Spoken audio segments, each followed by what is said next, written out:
the richness, the diversity, the often surprising nature living with the land. Our journey begins as dramatic and sudden changes are sweeping over the land. The approaching storm may seem violent and destructive to us, but to nature, it's a new beginning in the cycle of life.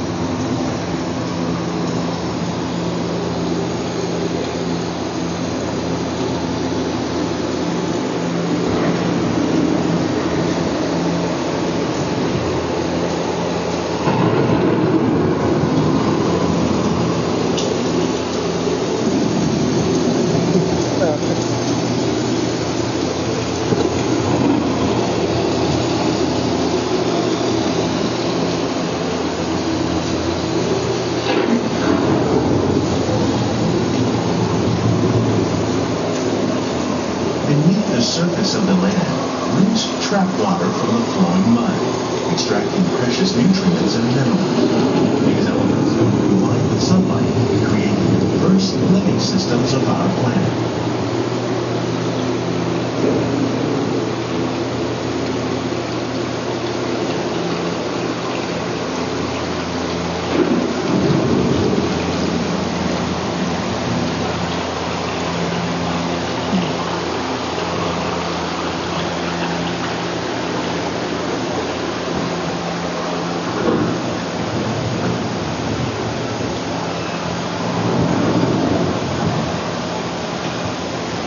One of those living systems is the rainforest, home to the most amazing concentration of life on our planet.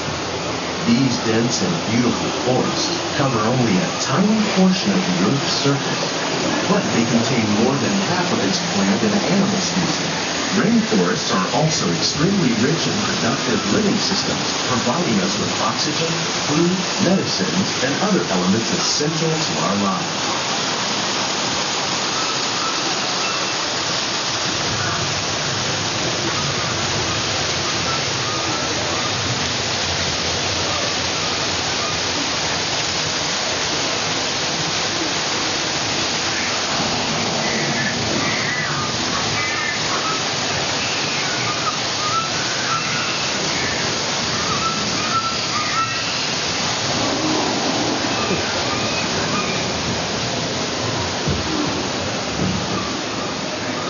In the desert, nature has created a very different and no less beautiful living system.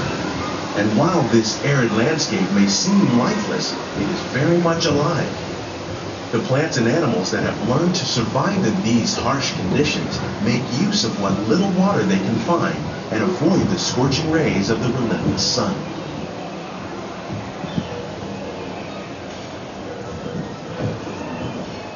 The American prairie once appeared as desolate as the desert, but over time, rainwater and nutrients gradually penetrated the hard surface of this land. Even the hooves of the mighty buffalo helped create the rich soil that would one day become home to the American farm.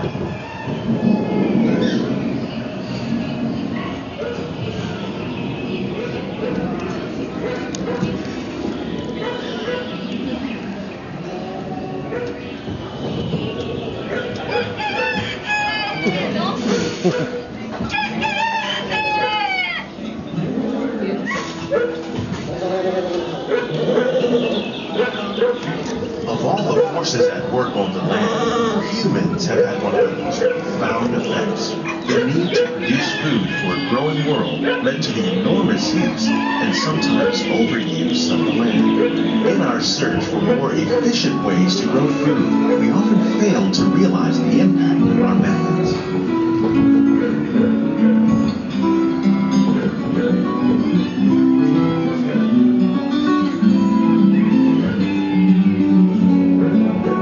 Today, we're learning to live with the land, discovering better ways to grow food that will assure both human and environmental well-being.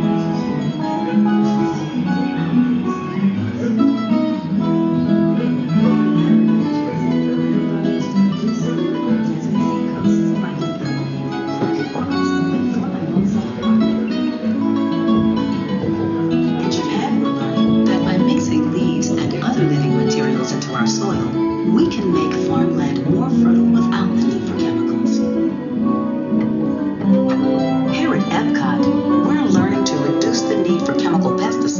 by breeding and using natural predators like ladybugs and wasps to control pests.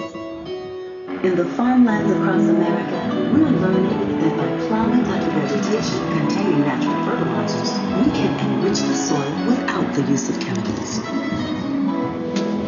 In arid regions, we're learning to produce food on desert seacoasts by developing energetic forests. How will we meet tomorrow's growing needs for food production, yet still respect the needs of the land? Some of the answers are being discovered just ahead. To help us maintain these carefully controlled ecosystems, and for your safety, please remain seated in your boat at all times.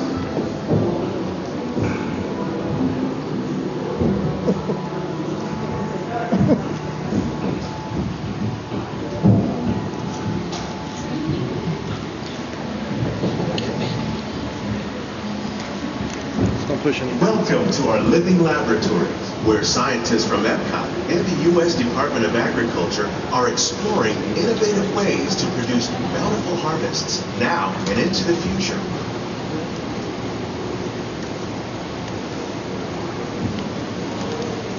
The tropics are home to the greatest diversity of plants on the planet. Many of these, like papaya, bananas, cacao, coffee, and rice, are well known around the world. These are just a few of the edible plants that have been an important source of nutrition for people living in the tropics. Many are rich in vitamins and minerals, while others are well adapted to growing in less than ideal conditions. Some, like the water lily, thrive in wet, swampy areas and waterways. All parts of this plant, even the flower petals, are edible. The starchy root of the plant has long been used to make flour for baking.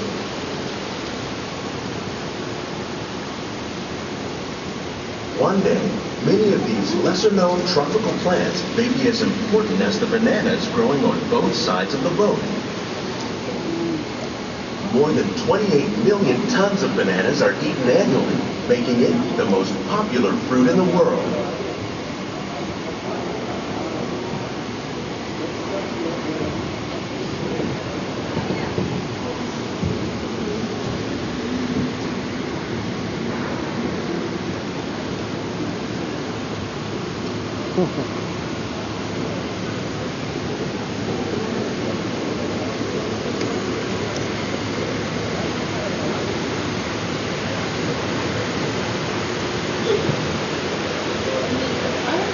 When we mention farming, you probably don't think of fish, but fish farming, or aquaculture, accounts for nearly half of all the seafood consumed globally. Tilapia, bass, and catfish, like the ones you see here, are three of the more popular crops raised by fish farmers. The sustainable system we're using here recycles the water in the tanks. As a result, we're able to save millions of gallons each year. Our small fish farm produces nearly 5,000 pounds of fish each year to service restaurants around Walt Disney World. Innovations like this one can play an important role in our efforts to produce bountiful harvests and still protect natural resources.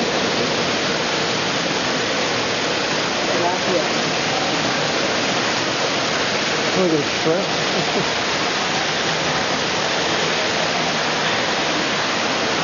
Look at shrimp. It's shrimp.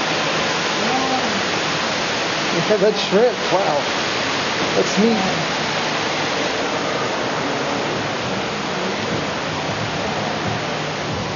This is like a quiet one.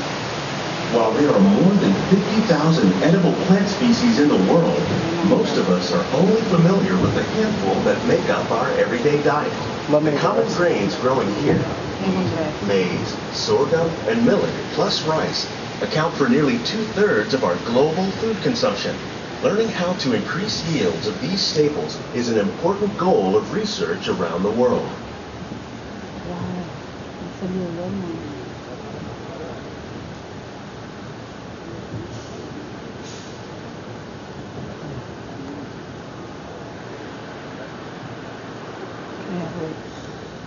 These plants are definitely on their way up. Innovative growing techniques like these increase yields while more efficiently using resources like water, fertilizer, and pesticides. Oh, yeah. Another innovation at work here is our integrated pest management program.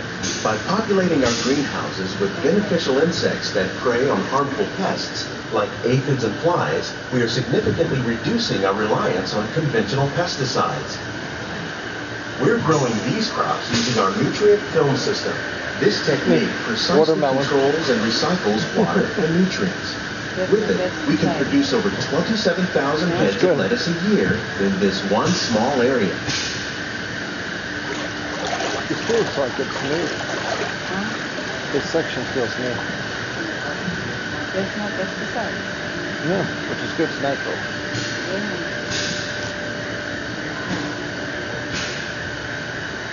Yung oregano. Wow. Some of our best ideas have been inspired by nature, like these fruit and vegetable trees. By growing these ground plants vertically, we can increase yields and better control diseases. These crops taste as good as they look. In fact, we serve more than 15 tons of produce from our greenhouses in restaurants here at the Land every year. Oh, I did that. Strawberries are very good. A lot of things.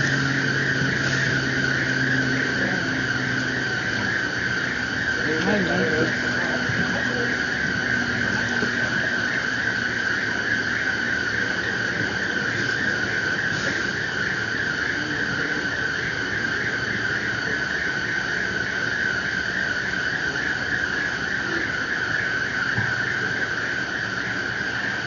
The future of agriculture may include innovative ideas like this vertical growing system.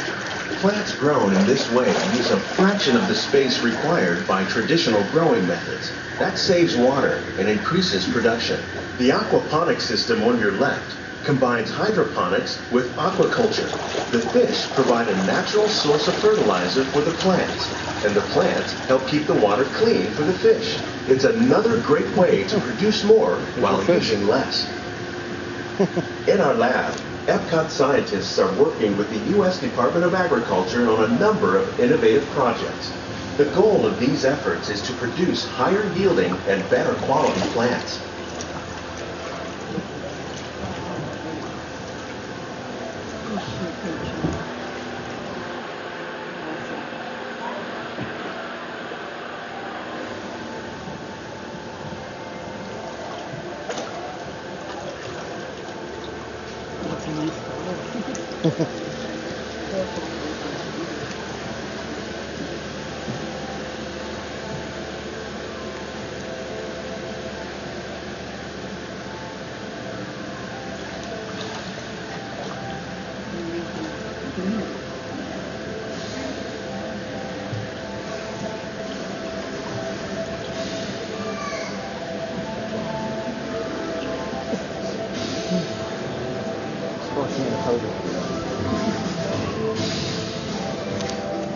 You know, you wonder, you don't see nobody here to take care of it, but the others, maybe they do in the night.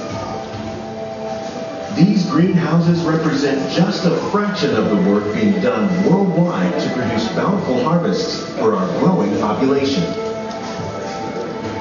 Scientists, farmers, and even backyard gardeners are doing their part to improve the quantity and quality of foods that we all rely upon.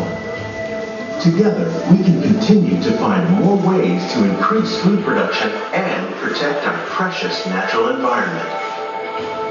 Only then will we truly be living with the land.